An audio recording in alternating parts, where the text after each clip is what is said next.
ఇందిరాగాంధీ ప్రవేశపెట్టిన రిజర్వేషన్ వల్లనే గిరిజన జీవితాల్లో వెలుగులు నిండాయని మంత్రి పొన్నం ప్రభాకర్ అన్నారు. సిద్దిపేట జిల్లా హుస్నాబాద్ లో సంతశ్రీ సేవాలాల్ మహారాజ్ 285వ జయంతి ఉత్సవాలలో పాల్గొన్న మంత్రి పొన్నం ప్రభాకర్ బోగుబండార్లో ప్రత్యేక పూజలు చేశారు. గిరిజన మహిళలతో కలిసి నృత్యాలు చేశారు. గౌరవెల్లి ప్రాజెక్టు నీళ్ల కోసం ప్రజలు కొట్లాడమంటున్నారు. నీళ్ల కోసం అసెంబ్లీలో చర్చిస్తే వీఆర్ఎస్ ఎమ్మెల్యేలు ఎదురుదాడికి దిగుతున్నారన్నారు. టీఆర్ఎస్ నాయకులు భయపెడితే భయపడేది లేదు, వాళ్లకు నేనేమీ పాలేరు కాదని హెచ్చరించారు.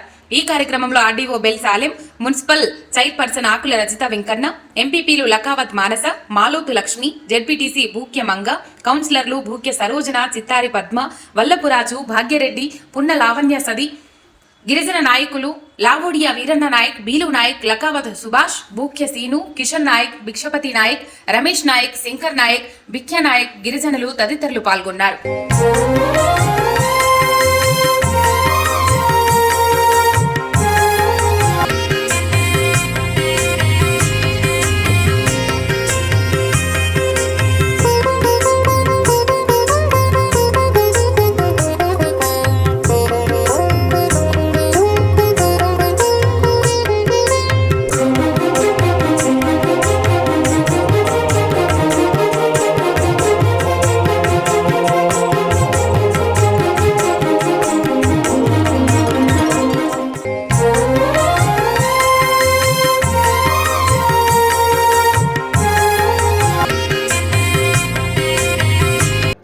భవిష్యత్తులో ఇంకా అన్ని రకాల ఎదగాలంటే తప్పకుండా ఎవరో ఒకరు మనకు ఆచార్యుడిగా వారిని గౌరవించుకోవాల్సిన అవసరం. ఆ విధంగా సేవాలాల్ మహారాజ్ గారి స్ఫూర్తి, వారి ఆలోచన, వారి ఏ విధమైనటువంటి సంస్కారాల ద్వారా వాళ్ళందరూ కూడా మార్గదర్శకత్వం చేసి ఎదుర్కొన్న వాళ్ళందరూ కూడా ఆ దిశ లోపల ఆలోచన చేసి మరింతగా ఆర్థికంగా, సామాజికంగా, రాజకీయంగా సొసైటీలో ఒక గొప్ప స్థానానికి ఎదిగే విధంగా ఉండాలని సందర్భంగా కోరుకుంటూ ఇప్పటికే తప్పకుండా 1977లో ఇందిరాగాంధీ గారు మీకు గిరిజన రిజర్వేషన్ కల్పించిన తర్వాత ఈరోజు ఎక్కడికి వెళ్ళినా మన వర్గానికి సంబంధించిన వాళ్ళందరూ కూడా వివిధ స్థాయిలో అధికారులుగా, ప్రజాప్రతినిధులుగా సంఘంలో మంచి హోదా కలిగి ఈరోజు ముందుకు పోతా ఉన్నారు. తప్పకుండా ఆర్థికంగా ఎదగడానికి కానీ, సామాజికంగా ఎదగడానికి కానీ, రాజకీయంగా ఎదగడానికి కానీ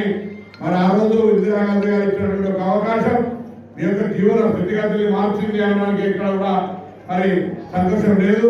ఆ సేవాలాల్ మహారాజ్ గారి సంకల్పము, ఆశీర్వచనంతో ఆ రోజు ఇందిరామని నిర్ణయం తీసుకుంటే ఇప్పుడు కూడా ఈనాడు కాంగ్రెస్ లో ఉన్నటువంటి తెలంగాణ ప్రభుత్వం తప్పకుండా బంజారాలకు సంబంధించి ప్రత్యేకమైనటువంటి ఎక్కడ ఏ అంశం ఉన్నా పరిష్కరించమనేటువంటి ఆదేశాలు ఇచ్చిందని మన సందర్భంగా నిర్వహిస్తూ ఈ బంజారా భవన్ కావచ్చు లేదా ఇతరత్ర ఈ భవిష్యత్ కార్యక్రమాలకు సంబంధించి హుస్నాబాద్ గిరిజన రిజర్వ్ నియోజకవర్గాల కంటే ఎక్కువగా అభివృద్ధి చెందే విధంగా నేను మీ యొక్క సోదరుడిగా మీ అందరి ఆశీర్వాదంతో మీ శాసనసభ్యుడిగా మంత్రి గారి సందర్భంగా ఈ ప్రాంతంలో ఉండబడేటువంటి ప్రతి తండా కావచ్చు, ప్రతి గిరిజనులు కావచ్చు అందుబాటులో ఉండి మరి మీ జీవితంలో అభివృద్ధికి సంబంధించిన విషయం వల్ల నా భాగస్వామ్యాన్ని చూపెడతానని మాట మనవిస్తూ తప్పకుండా ఇవాళ రావాలని మీతో ఈ యొక్క వేడుకల్లో కూడా భాగస్వామ్యం కావాలని ఇక్కడికి వచ్చిన వాస్తవంగా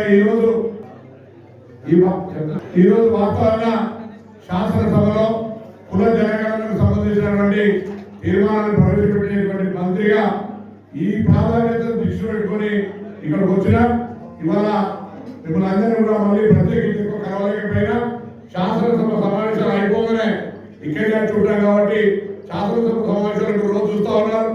వాళ్ళు వీళ్ళు బెదిరించేది ఎంత చెప్తా ఉన్నా కూడా హుస్నాబాద్ పోరాటం కంటే స్ఫూర్తిని ఎక్కడ కూడా తక్కువ చేస్తారు. ఇక్కడ ఎన్ని అబద్ధాలు అసెంబ్లీ వేదికగా ఎన్నో చెప్తా ఉన్నా ప్రయాణం అయిపోయింది. హుస్నాబాద్ ప్రాంతంలో గవర్నమెంట్ రైతులకు వస్తా ఉన్నాయని వస్తున్నాయా రమ్మంటున్నాయి కదా. ఈ హుస్నాబాద్ ప్రాంతంలో గవర్నమెంట్ నీరు ప్రయాణం చేసిండొచ్చు, కానీ అది నింపితే కాలువల ద్వారా తీసుకోవడానికి వ్యవస్థనే లేదు. అదే విషయం చెప్తే ఉంటా నా మీదనే గౌరవం పూర్తయింది, మంత్రి గారికి అవగాహన లేకపోతే అనేటువంటి విధంగా మాట్లాడుతున్నటువంటి పరిస్థితి. కూర్చోసుకొని వెళ్తాను ప్రాజెక్ట్ నేనేమడినా ఈ ప్రాంత రైతాంగానికి గౌరవం ప్రాజెక్టు నిలియాలి, నీ బాధ్యత ఇయ్యలేదు ఇచ్చినామని చెప్పుకుంటే ఎట్లా అనే మాట మాట్లాడితే ఆ విధంగా ఎదురుదారు తిరిగి కూర్చో అని చెప్తే వినేది కాదు. కూర్చో అని మనం కూడా అంతే గట్టిగా ఎవరికి పాలనలో కాదు కదా మీరు ఇచ్చినటువంటి విషయం మీరు ఇస్తే కూర్చుంటే స్పీకర్ గారు ప్రజలు చెప్పినా లేదా హుజరాబాద్ నియోజకవర్గ ప్రజలకు హక్కు ఉంది. ఇది చేయాలి, ఇది చేయదంటే కానీ ఇలా హుజరాబాద్ ప్రాంత ప్రజలంతా గౌరవల్లి నీళ్లు తెమ్మని కొట్లాడుకుంటున్నారు. అందుకే శాసనసభ వేదికగా బరాబర్ గౌరవల్లి నీళ్లు వేయాలి, ఆ నీళ్లు సాధించాలి, కొనసాగించాలని వారి సందర్భంగా రేస్తూ మరొకసారి సేవాలాల్ మహారాజ్ యొక్క 285వ జయంతి సందర్భంగా అందరూ కూడా పేరు పేరున ఉదయపూర్వకంగా ధన్యవాదాలు.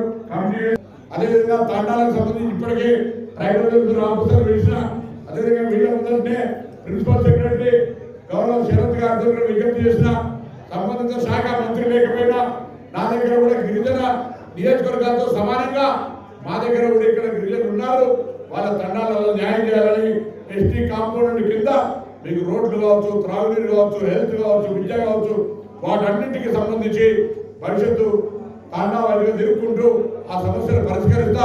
అందుకు మీరు కూడా అన్ని రకాలుగా సమాచారము, సహకారము ఆశీర్వదించే సందర్భంగా కోరుతూ